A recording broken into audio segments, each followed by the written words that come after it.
Stephen King once wrote that nightmares exist outside of logic, and there's little fun to be had in explanations. They're antithetical to the poetry of fear. In a horror story, the victim keeps asking why, but there can be no explanation, and there shouldn't be one. The unanswered mystery is what stays with us the longest, and it's what we'll remember in the end. My name is Alan Wake. I'm a writer.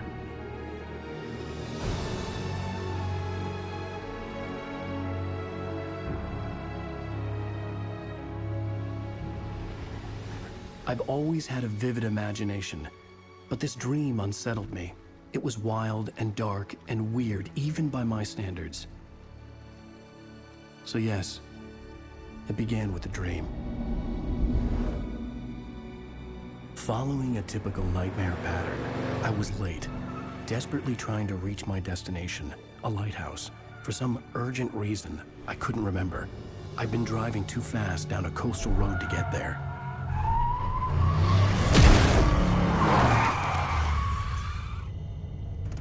I'd seen the hitchhiker too late.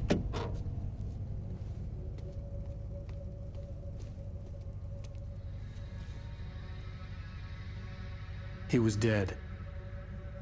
I was convinced they'd put me in jail and I would never see Alice again.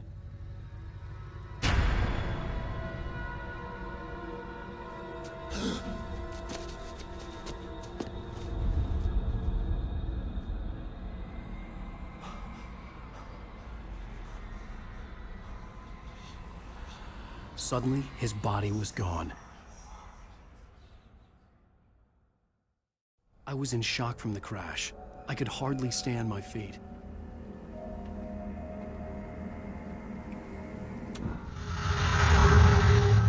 Hello, my name is Mikael Kasurinen and I'm the lead game designer of Alan Wake. This is a video game commentary that spans throughout the whole game.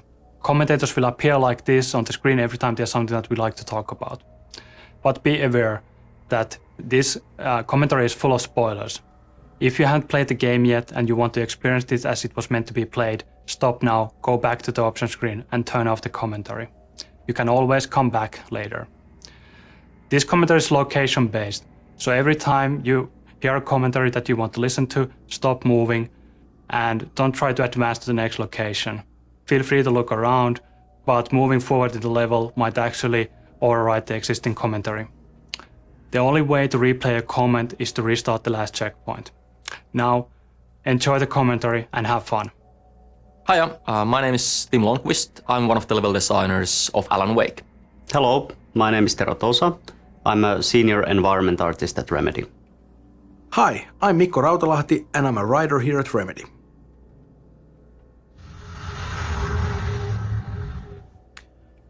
Here we are in the very beginning of Alan Wake. Since dreams and dreamlike states are a big deal for us, it's kind of fitting that we start things off with a good old-fashioned nightmare. We also do a couple of other things here though. For example, we introduced Thomas Zane. We don't call him that yet, but that's what the big floating ball of light is. And we also do a tutorial here, and that was actually kind of challenging because it's not very easy to marry the idea of a story introduction and a tutorial together, but you know, I think we did an okay job with that.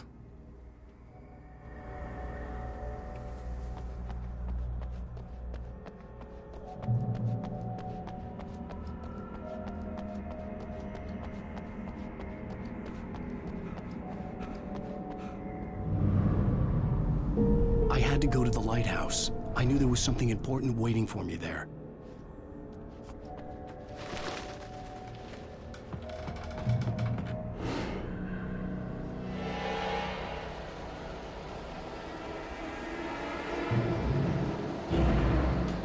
You don't even recognize me, do you, Ryder? You think you're God? You think you just make up stuff?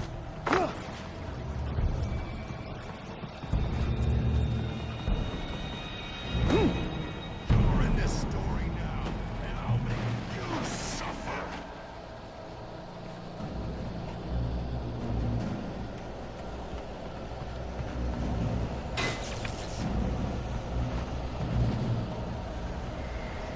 You missed your deadline! Damn.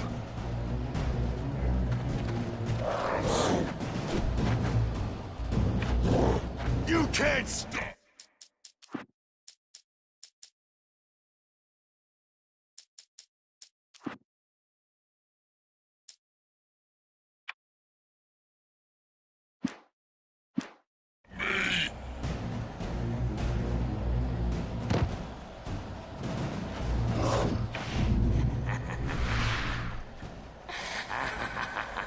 I realized that the hitchhiker was a character from the story I'd been working on.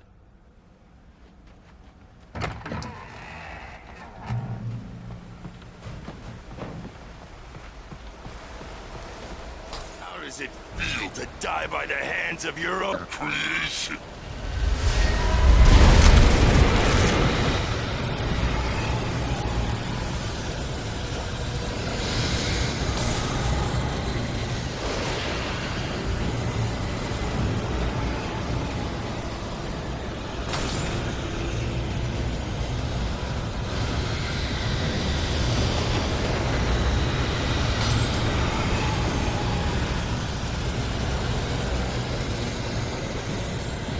This way!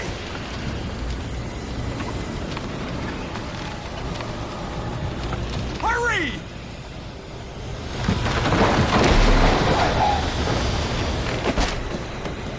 Mr. Week, it's me! Play Stewart!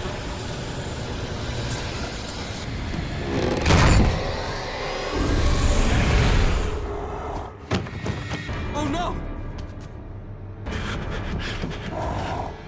Stop! No! Damn it, die! No! No! No!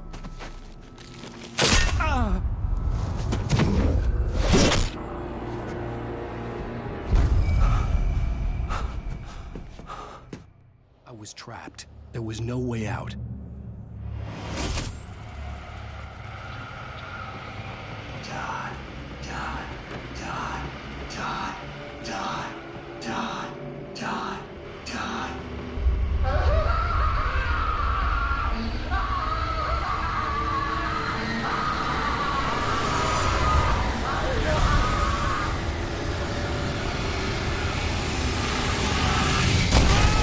The cabin was a death trap. I had to get out.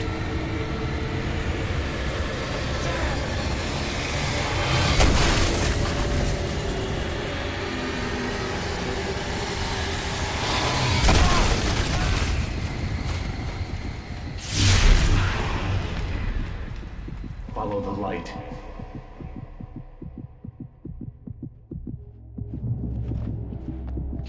You are hurt. You should go into the light. The light pole that you see in front of you is a crucial piece in the gameplay of Alan Wake. We call them safe haven. It's a spot of light in the midst of darkness. It provides you safety. While the enemies actually don't want to go into light, they also heal the player faster and acts as guidance for the player. Every time you see light in front of you, that's usually a good direction to take. To its ports I've been. To its ports I've been. Do you understand? No. Follow my light.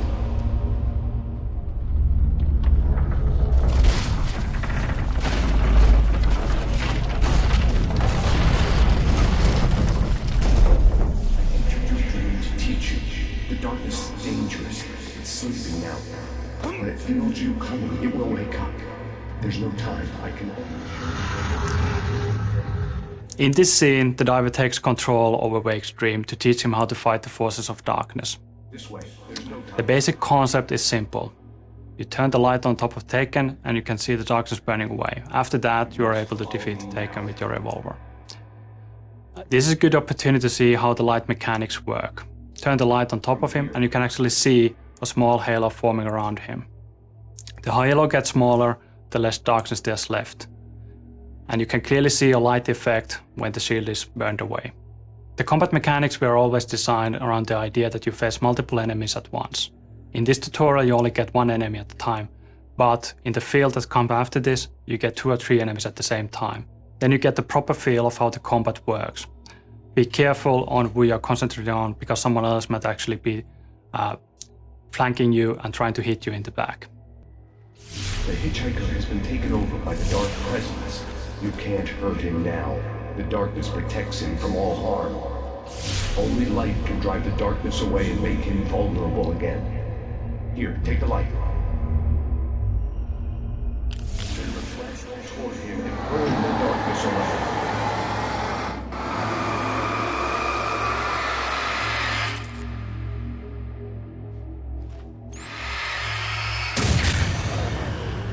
You did it. Now the darkness no longer protects him, but it's still inside, controlling him. He can't be saved. He's still a threat. He is still your enemy. Here, take the gun. Now you'll die.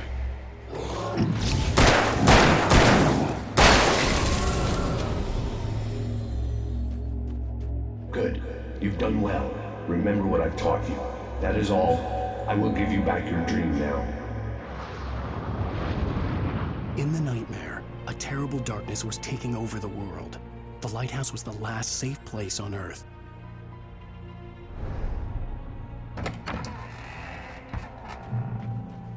You made me this way, and now I'm gonna kill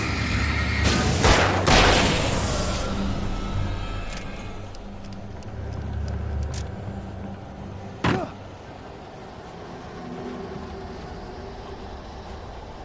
This is it, Wake!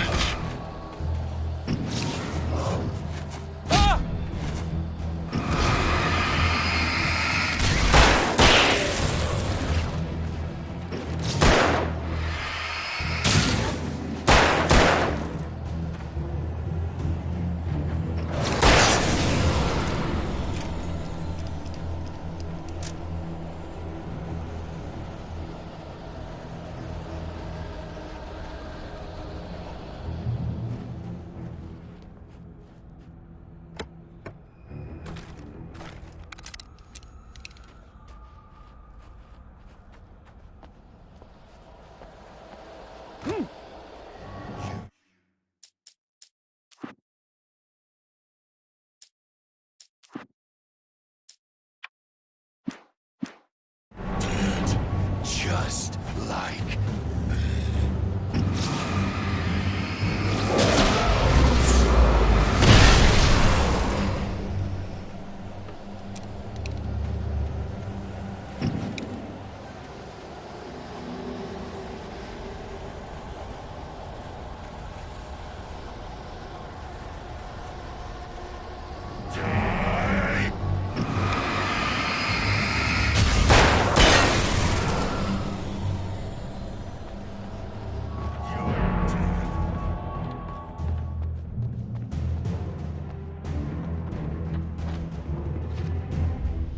I can keep this up forever!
Shh, baby. Just another nightmare.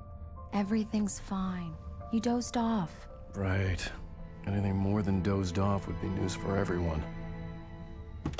Cheer up, handsome. We're here.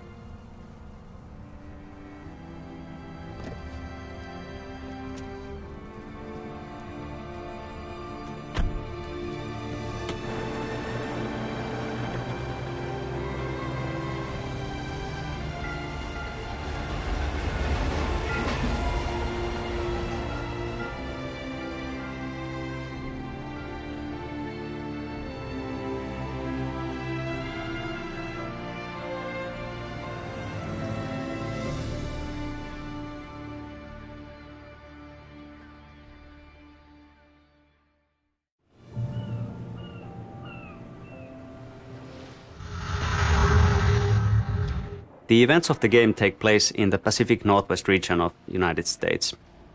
This is a beautiful region that has in the past been featured in numerous TV shows and movies like The Shining and Twin Peaks. It's famous and recognizable for many things like fishing and mining and huge redwood tree trunks the size of a bus, beautiful lighthouses. But I think the most recognizable and beautiful feature is the nature. It's an oceanic climate combined with huge mountain ranges and dark forests. The cool thing about it is that there's an enormous amount of moisture constantly flowing in from the Pacific Ocean, and when it hits the mountains, it turns into fog. So the end result of that is that almost everywhere you look, there's these dense wisps of fog lazily crawling on the mountains and hillsides, and it really lends the area an almost otherworldly feel.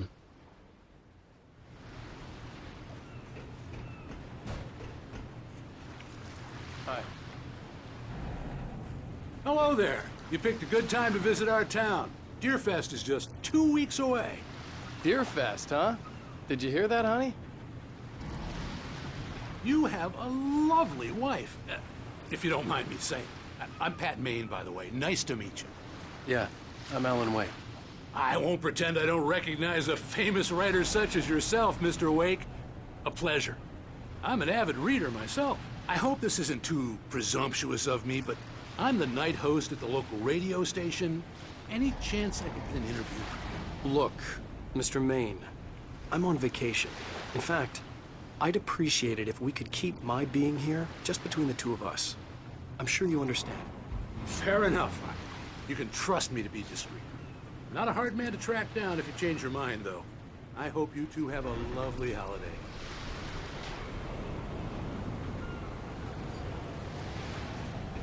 Very nice. I got a couple of really good ones. And I see you made a friend. That's cute. Right. Yeah? Hey, bestseller. How's my favorite writer? Are you there yet? Barry. Yeah. We just got here. Are the locals giving you trouble? Just say the word, and I'll hop on a plane and come make sure that you're left alone, Al. No, Barry, we're fine. Great, great. Just want to make sure you can relax and recharge. So, how is the place? Has it gotten your creative juices flowing? Barry, we're just settling in. Okay, Al. I'll call back later to make sure you're doing okay. And you call me if there's a problem, okay? Okay. I'm just looking out for you, buddy. Talk to you later. I love you too, Barry. You know he's going to be calling you every 5 minutes. Barry is Barry. I can always turn off the phone. What did I tell you? Text message from Barry. He says hi to you too. Alan, we're here. Come on, let's get back to the car. We need to stop at the local diner to get the cabin key from the landlord, a Mr. Carl Stuckey. He's waiting for us. I'll go fill her up while you get the key. I'll pick you up here in, say, 15 minutes? Sure. Alan, thank you for coming here with me. I love you too. Go on. I'll promise to behave.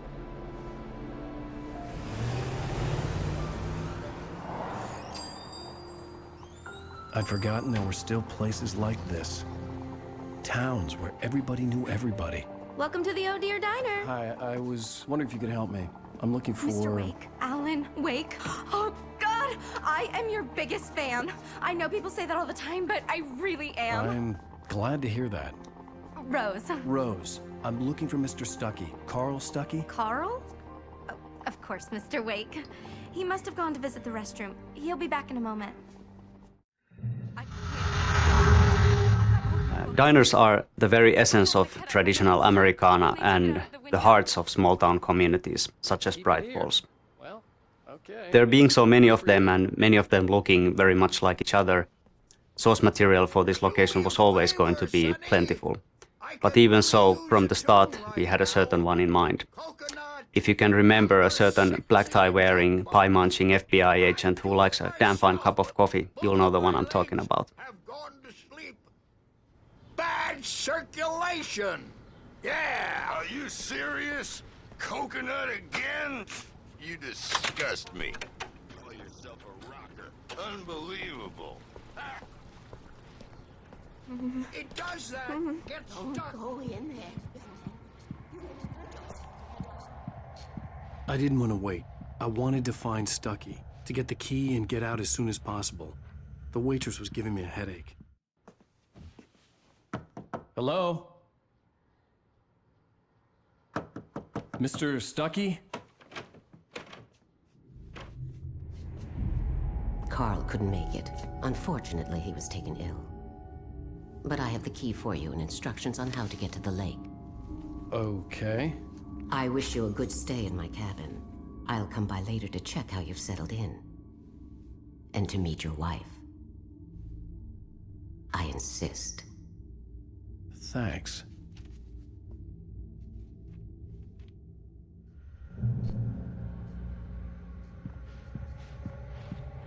Cauldron Lake is a special place. Very inspiring. You got lucky this time, young man. You can hurt yourself in the dark. This really ought to be fixed, and then I must... Even that sounds better than your singing. Are you all right? The Andersons, they're, local musicians. We're waiting for Dr. Hartman to come pick them up. They wandered off from his clinic at the Cauldron Lake Lodge.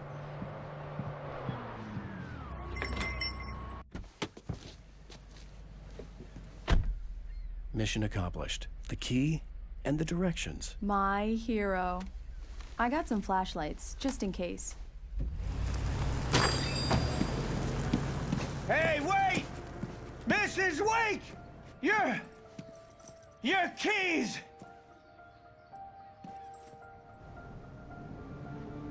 That diner was a real nut house.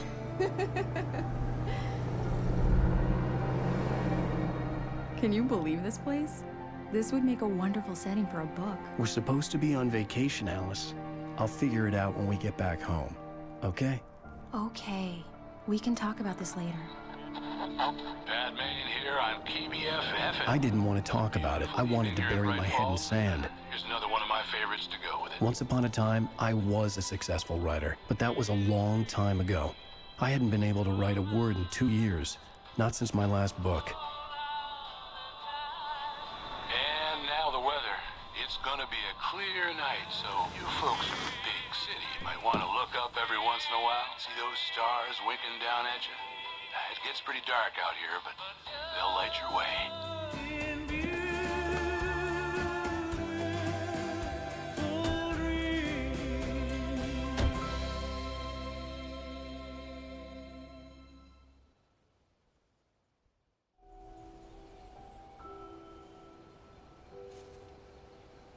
Wow.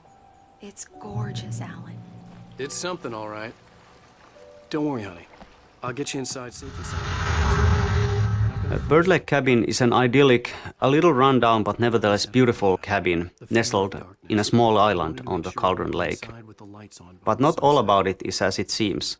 You see, in the 70s there was a big eruption and the whole island sank and it took down the cabin with it. So it shouldn't really exist. Yet somehow it does. The original idea for the Bird Lake Cabin was that it was actually alive, that it would roam about in the forests at night, rising onto its legs that would at daytime look like bird leg-shaped roots sticking out from under it. In the end, the story evolved into having the name of Bird Lake Cabin simply derive from the peculiar shape of the island and also from the frontal facade of the building, where a chimney, which looks like a beak, and 2 round windows looked like its face, and 2 porches, one on either side, looked like its wings.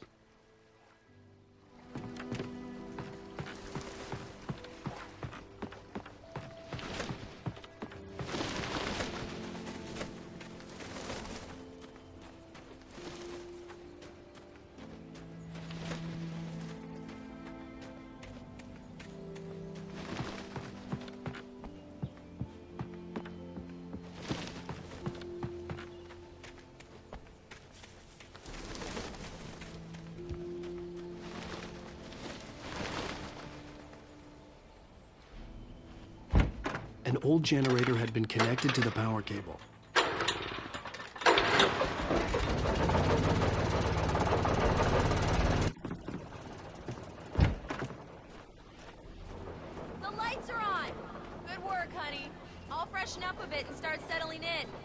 Okay, I'll look around a bit. The island had once been the site for a love story. Maybe it would be that again. It was a beautiful place.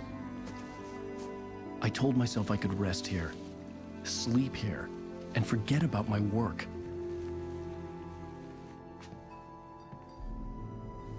I thought we could be happy here.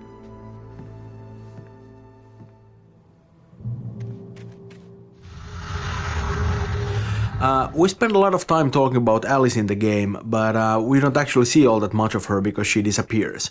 That's why it was very important for us to establish her as a major force in Wake's life in the very beginning of the game. Their relationship is very interesting because Alice is actually a lot smarter and stronger than Wake is. She's capable of manipulating him and is quite willing to do so if need be. That's how they end up at Cauldron Lake in the first place. But what she does out of love. She really just wants to help him. And he does need all that help because he kind of falls apart without her. She's a lot stronger than that. She could survive without him, but I'm not sure if Wake could ever live without Alice.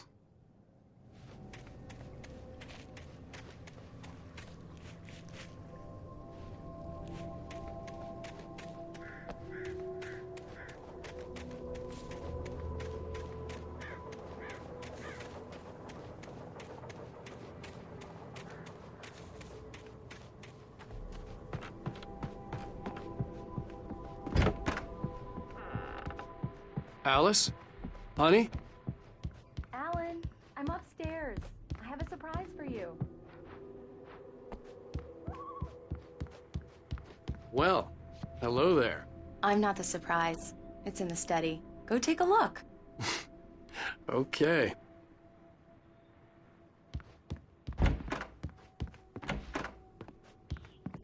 Surprise!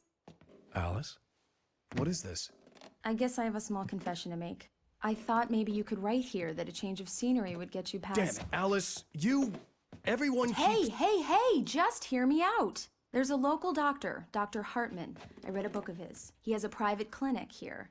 He specializes in helping artists. Maybe... So now you want to get me committed? No, it's not like that. That's not... Alan? Alan? Just don't! I don't want to hear it. God damn it, Alice! God damn it! I knew she wouldn't follow me in the dark. I needed some time alone to think things through.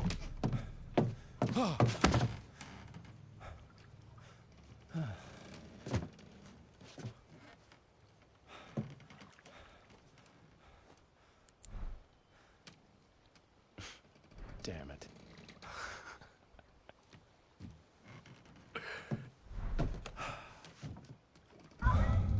Alice? Alice? Alice! The cabin had gone dark. All the lights were out. Alan Wake has a lot of problems. His marriage is failing, he's suffering from the results of extremely poor impulse control, and frankly, the guy is a bit of a dick.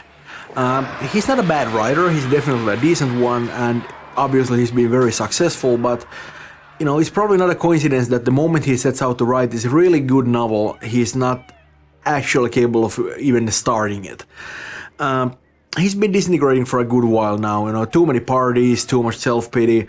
He's just really not handling the situation well at all, and it doesn't help at all that he's using Alice as his muse without realizing that this actually places a great deal of pressure on her, because it kind of makes her responsible for his success as a writer, which is very unfair. Wake is definitely a flawed character, but I think he kind of grows on you. We wanted to avoid the video game stereotype. He's a writer, not a space marine. And it's kind of ironic, I think, that he really stands out from the crowd just by being pretty ordinary.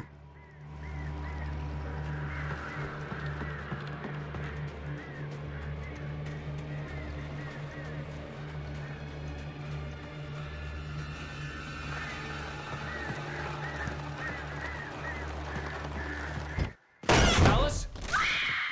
Alice?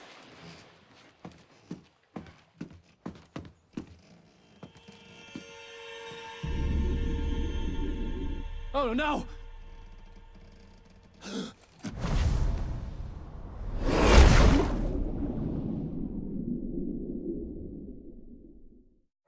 Keep going. Alice. Wake up. Alice?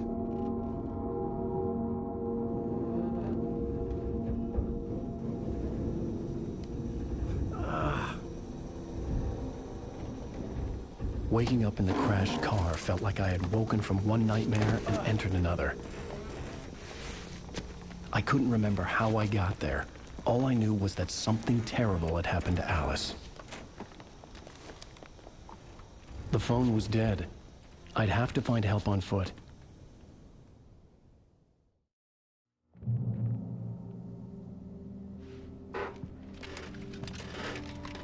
Among Alice's things was a book, The Creator's Dilemma, by a Dr. Emil Hartmann.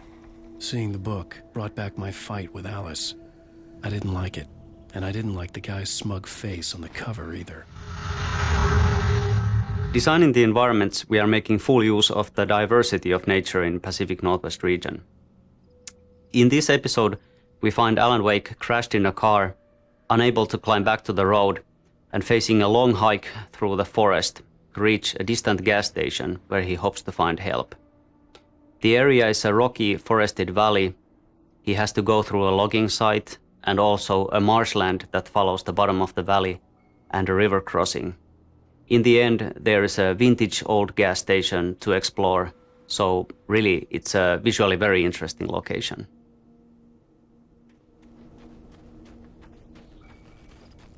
The gas station was my best bet. They'd have a phone I could use. It looked like a long hike through the forest to get there.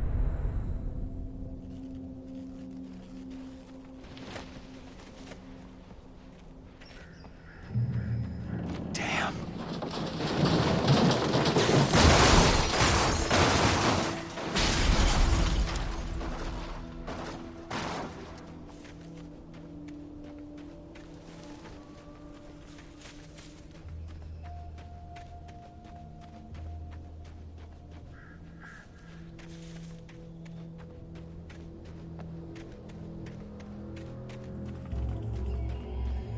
Hello?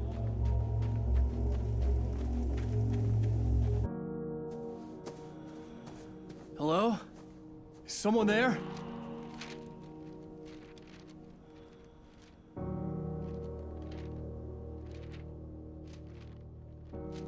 The loose sheets of paper were pages from a manuscript entitled Departure.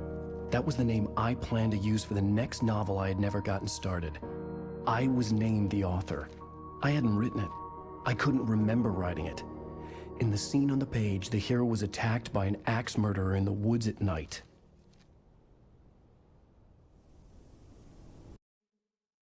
Departure by Alan Wake. The man turned to face me. His face was covered in shadows. It was hard to make him out in the darkness of the forest that surrounded us, but the axe he lifted was plain to see. It glistened with the blood of his victim. He grinned madly. The shadows were alive, distorting his features. It was a scene from a nightmare, but I was awake.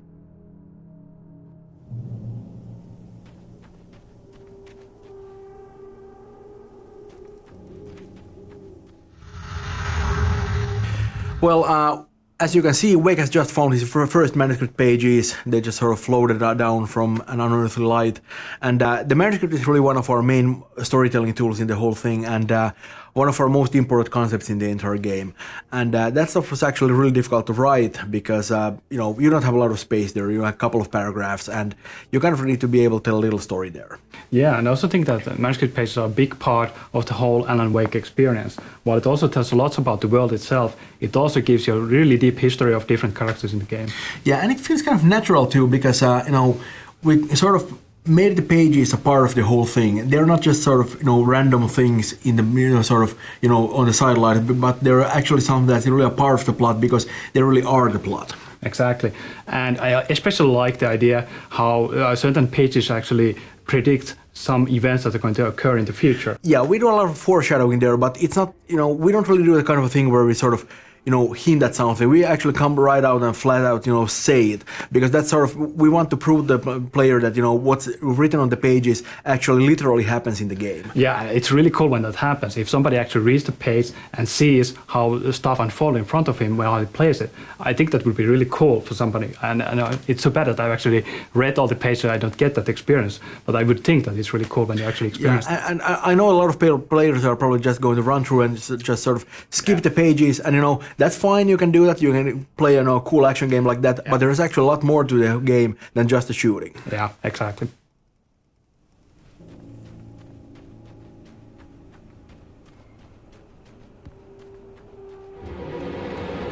Anybody there? Please, I've been in an accident.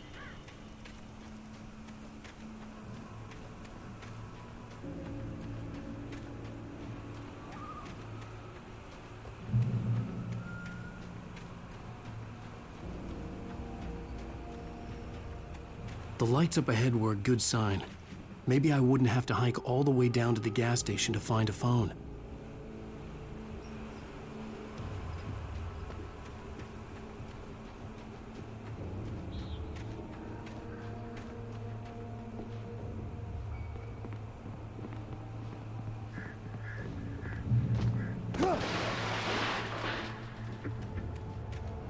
Anybody there? Please, I've been in an accident. Hey! Hey, you! Phil! There's been an accident. I need help. Listen, I need to... Premium cabins for rent in... Nightfall! Oh, hell. Carl Stuckey. Pleased to meet you. Non-refundable reservation deposit required. Fair and square. And Where?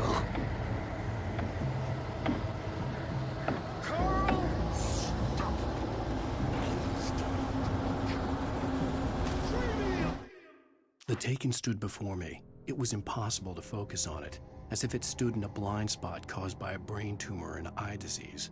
It was bleeding shadows like ink underwater, like a cloud of blood from a shark bite.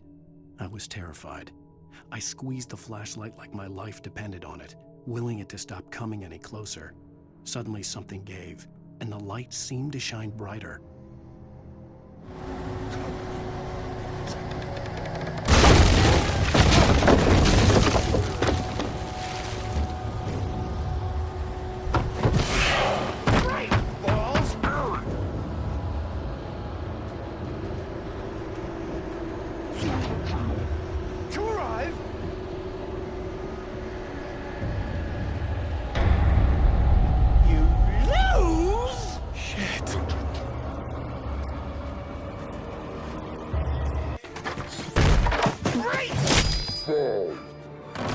I had to figure a way out of this.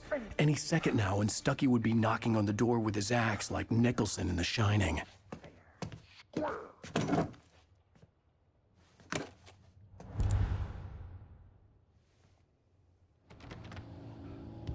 during your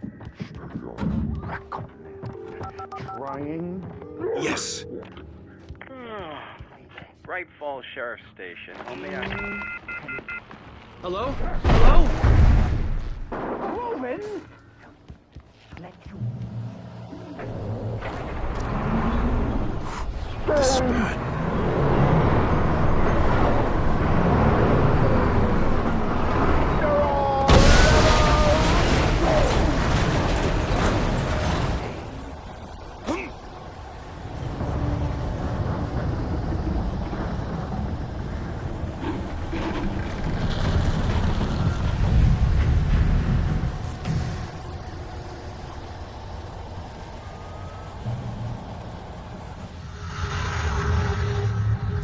Even though most of the enemies attack you with melee weapons, some of them are able to use ranged weapons as well.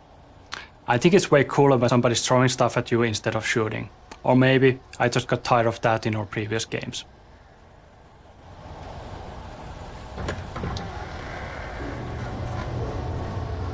There were more of them.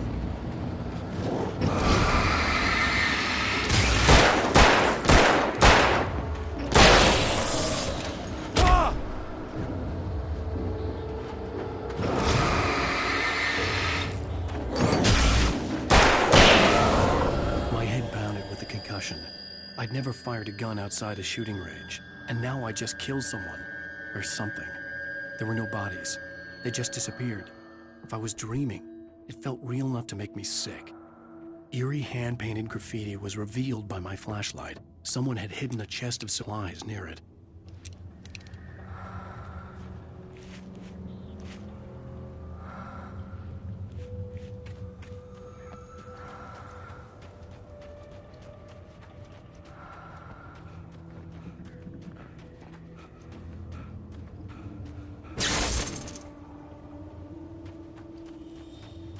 The dark forest was the last place I wanted to go, but I had no choice. I had to get to the gas station. It's rabbit season!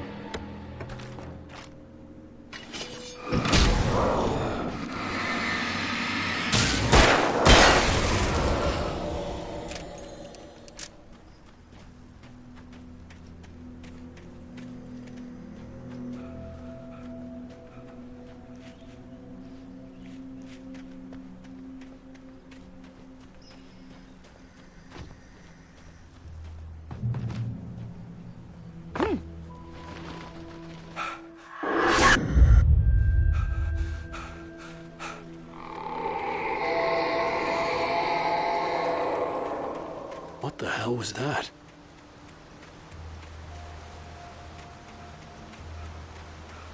When I saw the river below, something uncoiled itself inside my head.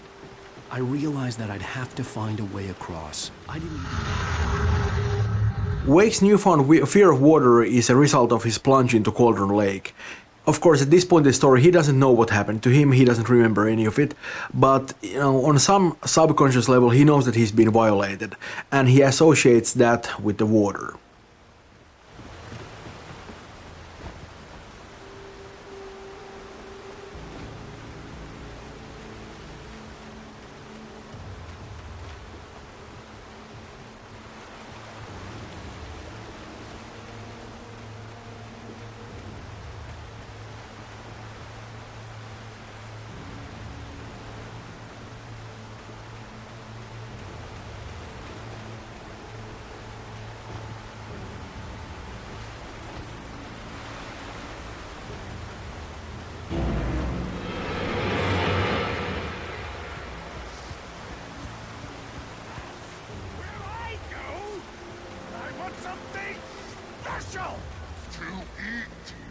Stucky was still out there, in the dark, stalking me.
Taken.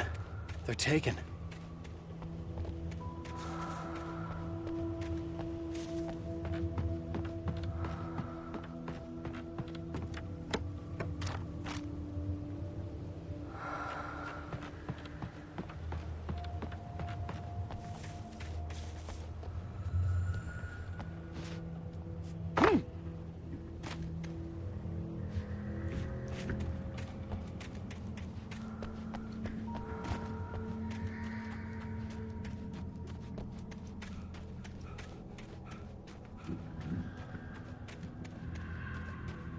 The staircase was broken. I had to make my way up some other way.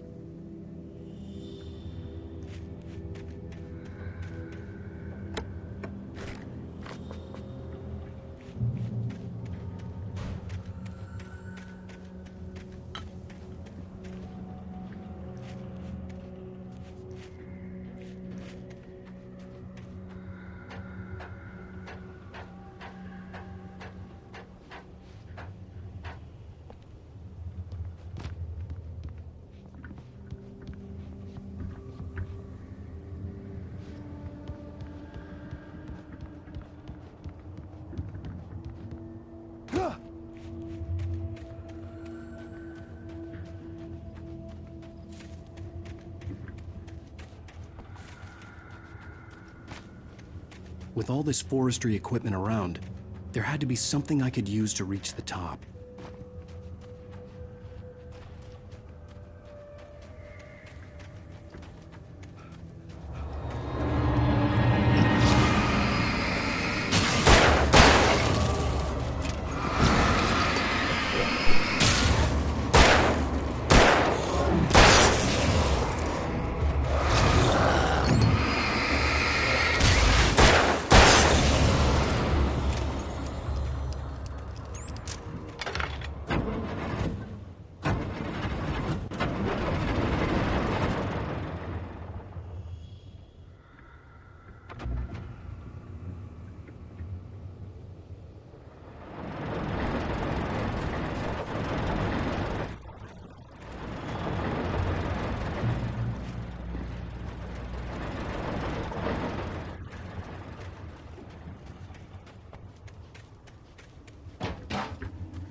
At first, I kept finding the pages as if by accident. The book I couldn't remember was either a terrible and true prophecy or an act of creation that had rewritten the world. I began to hunt the pages feverishly, for they held the answer to the mystery. With it, I could save myself. With it, I could save Alice.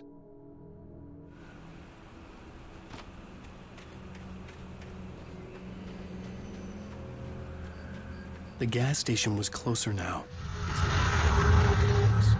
Most of the gameplay locations we have in the game incorporate the idea of a journey into them. It basically means that we try to show where player is coming from and where he's going to as often as possible.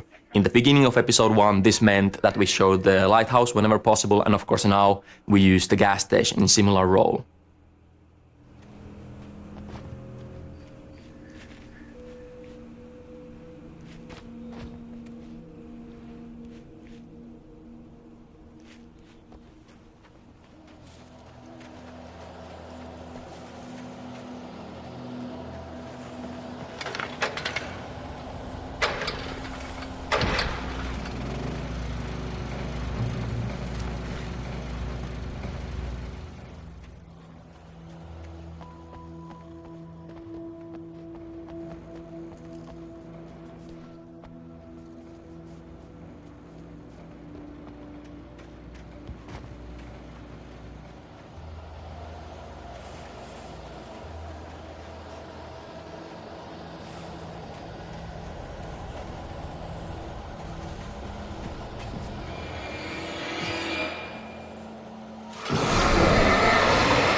I stepped into the gas station's garage. It was dark and quiet. The place was a mess. It looked like someone trashed the place or that there'd been some kind of fight.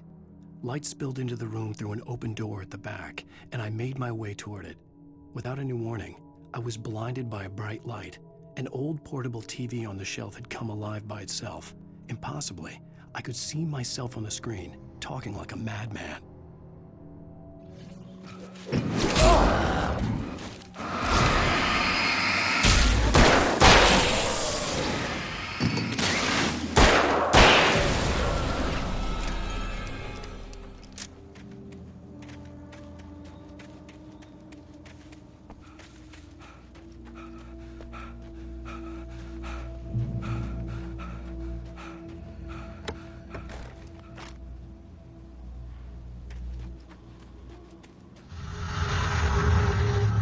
Here we can see some of the nasty enemies that we have. We call them flankers because they try to circle around you and stab you in the back. Though they are quite easy to take out.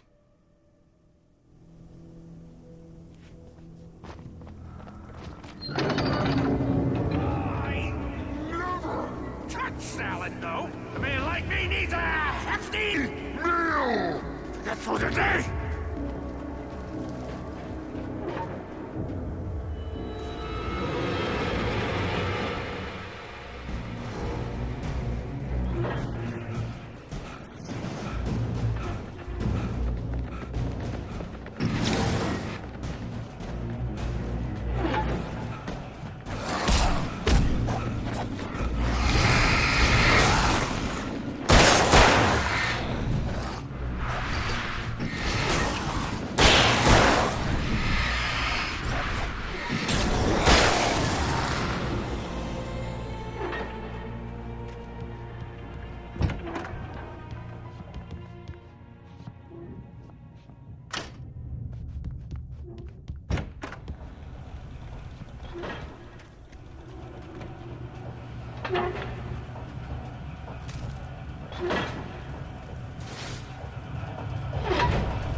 The journey from the crash car onwards has seen a steady escalation of suspense, and now we're wrapping it up with a meeting with possessed Carl Stucky.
Stucky's body vanished, leaving behind only a lifetime of nightmares to come, assuming I'd reach the lights at the gas station alive.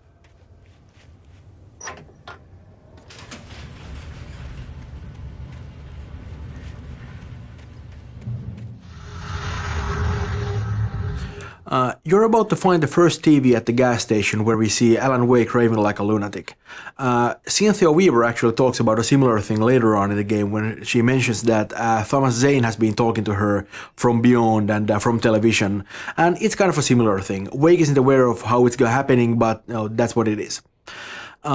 We are thinking of Alan Wake as kind of a sum of three parts actually. Our writing, Ilkka Villi's face and body language, and Matthew Poretta's voice. And since we shot this stuff on video instead of producing it with our game engine, that's actually Alan Wake at his purest, you could say. And, not coincidentally, it's also Alan Wake at his craziest.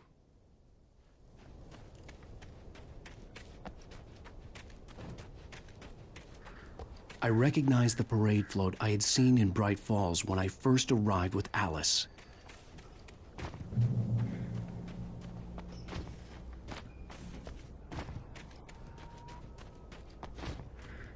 After the insanity I had just experienced in the darkness, the lights of the gas station felt comforting, at least for a moment. The sane world reasserted itself. The garage was a mess. It looked like someone had trashed the place, or that there'd been some kind of fight. Outside, there's only darkness. Outside the story, there's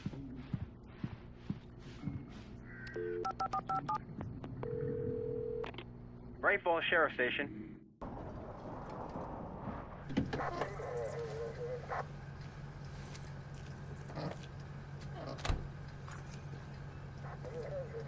Oh, thank God, Sheriff. Sheriff Sarah Breaker. You are... I'm Alan Wake, but listen. I was in a car crash. My wife, Alice, she's missing. Calm down, Mr. Wake. We were staying in a cabin on the island, on Cauldron Lake. There's no island on Cauldron Lake. Not since the big eruption in the 70s. Please, I can take you there, okay? You look like you've taken a pretty bad knock to the head. Are you okay? Listen. We'll figure this out. Please get in the car. We'll swing by the lake and then we'll go to the station, okay? Mr. Wake, have you seen Stucky, the guy who owns this place? I realized I couldn't tell her what had happened in the forest. She wouldn't have believed me, and then she wouldn't have helped me with Alice.